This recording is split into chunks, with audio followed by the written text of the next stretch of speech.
Guys, good afternoon. Tara, mayroon na naman tayong panibagong exercise na natutunan na kahit nakaupo ka lang, pwedeng-pwede mong gawin.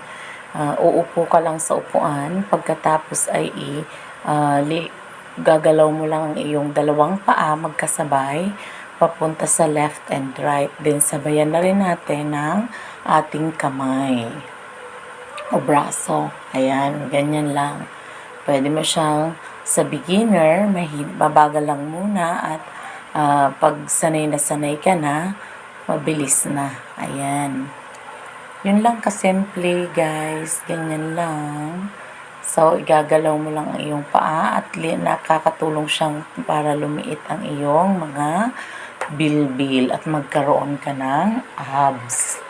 Yun lang guys. Bye! Ingat and follow for more.